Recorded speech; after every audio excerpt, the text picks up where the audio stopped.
Teman ya, POJK terbaru dari OJK yang mengatasi masalah perpinjolan. Nah, di dalam POJK ini semuanya berisikan tentang sanksi-sanksi yang akan diberikan. Assalamualaikum warahmatullahi wabarakatuh. Apa kabar teman-teman semuanya? Semoga semua dalam keadaan sehat walafiat ya. Diberikan kesehatan, kelancaran, serta kemudahan dalam segala urusan apapun itu. Makin semangat lagi kalian, makin kuat mental. Oke teman-teman, kali ini saya akan membahas tentang resmi OJK keluarkan POJK nomor 40 tahun 2024 yang isinya pinjol bisa dibekukan kalau Galbel melakukan ini. Nah, apa saja itu kita akan bahas secara tuntas. Tapi sebelumnya saya harapkan kalian semuanya sudah subscribe channel ini agar channel ini terus berkembang dan dapat memberikan informasi terbaik buat kalian yang galbay. Oke teman-teman, ini dia buat kalian.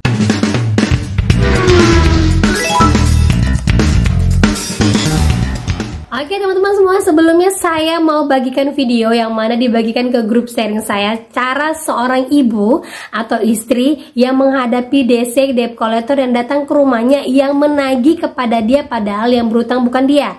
Nah, di sini dalam kondisi yang berutang itu suaminya. Perlu dipahami teman-teman semuanya ya. Ada suami yang berutang tapi istri tidak tahu. Ada istri yang berutang tapi suami tidak tahu. Nah, ketika ditagih seperti ini sudah menyalahi aturan karena menagih bukan kepada si pemilik hutang. Silakan video, saya juga videokan. Silakan. Saya juga ada. Silakan, orang saya bukan yang punya hutang. Silakan ibu bilang. Saya nggak ngapa-ngapain. Bukan ibu yang punya utang. Di sini saya datang udah berapa kali baik-baik, ya bu ya? Ya. Suami ibu tidak punya etika loh. Ya, nggak usah teriak-teriak di rumah saya. Loh, anak saya lagi tidur. saya tahu Iwana ibu tidur. Ya udah, nggak usah teriak-teriak. Saya bukan terteriak. Oke. Ya. Bilang sama suami ibu, selesaikan sangkutan apa yang menjadi kewajibannya. Ya, silakan. Ya udah, silakan Bu. Udah. Itu duit dipinjam baik-baik dari awal, silakan dikembalikan dengan baik-baik juga loh. Saya sudah 3 kali loh datang ke sini soalnya. Saya datang baik-baik, saya datang dengan etikat. Tapi dipermainkan seperti begini. Jangan ibu bilang itu nggak tahu saya suami saya. Mau ambil ini apa TV? Silakan. Ngapain saya ambil TV? Ya udah, jual maksudnya. Itu nggak ada urusan saya ngambil barang-barang Ya ibu. udah. Yang saya minta apa yang menjadi kewajibannya diselesaikan, bilang sama suami ibu. Oke. Ya? Ya. Ya udah, silakan pulang. Udah? Nanti jam 6 sore Oke. saya balik ke sini ya. Silakan. Oke, saya tunggu. Nah itu dia teman-teman ya, saya sangat ajukan jempol buat ibunya yang begitu tenang dalam menghadapi DC-nya. DC-nya ngamuk-ngamuk. Ingat saja, semakin kita tenang semakin membuat DC itu gegabah dan bingungan. Kok orang ini ditagih nggak ada takut-takutnya ya. Memang begitu cara untuk menghadapi DC teman-teman ya. Kita tenang, mereka akan gegabah. Kita makin nggak berusaha untuk melawannya, dia makin kebingungan. Jadi ingat, kalau DC sudah kasar seperti ini jangan lupa divideokan dan diviralkan. Karena memang sejatinya kalau yang seperti ini dilarang oleh OJK. Ini sudah sesuai dengan ketentuan yang dikeluarkan oleh OJK POJK nomor 19 tahun 2023 yang mana sekarang ini sudah ditambahkan lagi dengan POJK nomor 40 tahun 2024 yang ternyata sudah dirilis di tanggal 27 Desember tahun 2024 kemarin. Nah, jadi ingat teman-teman ya, setiap DC yang datang memang menagih kepada kita, tetapi DC itu menagih hanya mengingatkan, disuruh membayar. Ya, kalau belum bisa membayar bukan berarti DC bisa mengintimidasi, membuat keonaran ataupun mengganggu kenyamanan, apalagi menagih kepada yang bukan berhutang. Ingat sekali nih teman-teman, itu kuncinya ya. Jadi ingat, jangan kita melawan DC dengan cara suruh ambil barang ini itu, gak usah. Biarkan DC itu mau ngamuk, mau mencaci maki, mau apa, kita videoin aja. Tenang saja, itu akan membuat dia semakin ketakutan. Setelah itu suruh dia keluar, mau dia datang lagi, mau besok datang lagi, mau apa ini, terima saja dan hadapi seperti yang pertama. Jangan takut dan jangan gegabah. Gitu teman-teman ya. Nah, lanjut lagi teman-teman, seperti yang saya sebutkan di awal tentang POJK nomor 40 tahun 2024 yang mana ternyata sudah dirilis di bulan Desember kemarin, yang mungkin saya ketinggalan setelah tahunya ada rapat yang dilakukan oleh OJK. Ternyata ini bisa membuat pinjol-pinjol didenda sebesar 50 juta dan dibekukan usahanya. Teman ya, POJK terbaru dari OJK yang mengatasi masalah perpinjolan.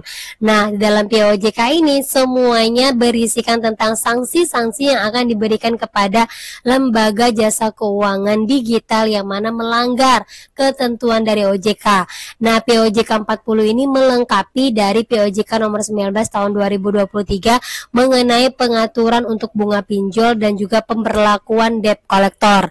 Ya, nah kita langsung saja ke pokok intinya teman-teman ya. Nah, di sini kita bisa lihat di pasal 13 yang mana pasal ini mengatur tentang pasal 10 yaitu yang isinya tentang perizinan usaha untuk LPBBTI, untuk izin usaha terkait dengan perpinjolan teman-teman ya. Nah, di sini kita langsung aja ke pasal 13-nya yang mana berisikan tentang penyelenggara melanggar ketentuan sebagaimana dimaksud dalam pasal 10 ayat 1, pasal 11 ayat 1, 3, dan 4 serta pasal 12 ayat 1 akan dikenakan, yaitu pertama peringatan tertulis. Kemudian yang kedua tentang pembekuan sebagian seluruh kegiatan usaha. Nah, berarti ini sudah mulai berlaku teman-teman ya. Ini peraturannya itu sudah dikeluarkan di 27 Desember 2024. Nah, barulah sekarang ini digemakan oleh OJK semenjak tingginya gagal bayar yang berlaku di semua pinjol.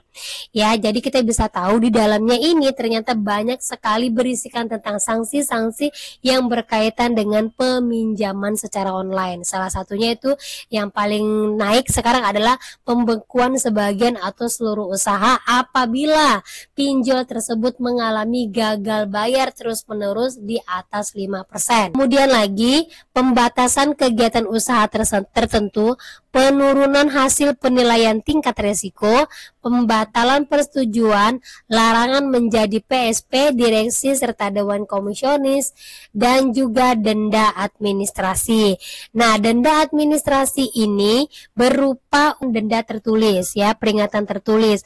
Apabila masih melanggar maka akan dikenakan denda administrasi berupa 50 juta. Kemudian lagi, dalam hal penyelenggaraan telah memenuhi ketentuan OJK dimaksud, maka akan mencabut sanksi apabila seluruh pinjol tadi telah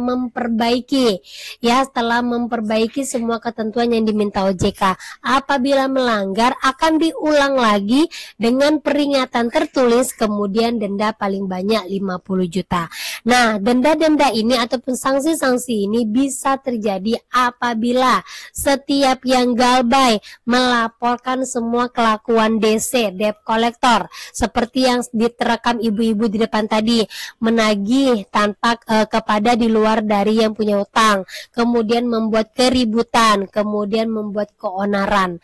Nah, itu pinjolnya apabila semakin banyak orang yang mengadu, maka akan dikenakan denda saksi berupa peringatan tertulis. Akan dilanjutkan juga dengan denda administrasi berupa denda uang sebesar 50 juta. Ya, kalau 50 juta dikenakan setiap bulan bangkrut juga kok pinjol-pinjol ini teman-teman ya, karena penilaian OJK itu akan berlaku setiap 1 bulan sekali. Nah, itu dia teman-teman ya. Buat teman-teman semuanya yang belum berani galbay, saya tanya kepada kalian, ya apa yang membuat diri kalian kebingungan, apa yang membuat diri kalian ketar-ketir sehingga kan harus terus-terusan gelobang tutup lubang dan terus-terusan memakai joki. Ingat sekali, yang galbay bukan kalian sendiri. Ingat sekali, yang diancam juga bukan kalian sendiri. Dan saya sarankan kepada kalian terus-teruslah melapor semua kejadian yang terjadi pada diri kalian ke OJK. Semakin banyak kalian melapor, semakin besar kesempatan membuat pinjol-pinjol ini didenda, dan dendanya sebesar 50 juta. Kalau setiap bulan didenda 50 juta otomatis gak bakalan balik modal, ya kan ya. Bukan kita untuk menghancurkan suatu usaha, tetapi kalau usaha ini dibentuk atas dasar mengintimidasi masyarakat serta membodoh-bodohi masyarakat dengan bunga yang tidak masuk akal serta penagihan yang tidak beradab, otomatis perusahaan seperti ini wajib untuk didemo ataupun diintrospeksi agar mereka kalau mau menjalankan usaha sesuai dengan ketentuan yang sudah diatur, gitu kan ya. Jadi lanjutkan terus galbay. Buat kalian yang masih merasa saya belum sehat, saya masih memperbaiki diri, lanjutkan, bukan kalian sendiri yang galbay. Dan ingat, perbaiki hidup kalian, perbaiki ekonomi kalian, lebih mendekatkan diri dengan yang maha kuasa, dan yakin kita semua akan terbebas dari ini semua. Gitu teman-teman ya. Nah oke, itu dia informasi yang bisa saya sampaikan buat kalian semuanya. Semoga informasi ini menjadi mood booster, makin semangat lagi. Akhir kata saya ucapkan assalamualaikum warahmatullahi wabarakatuh.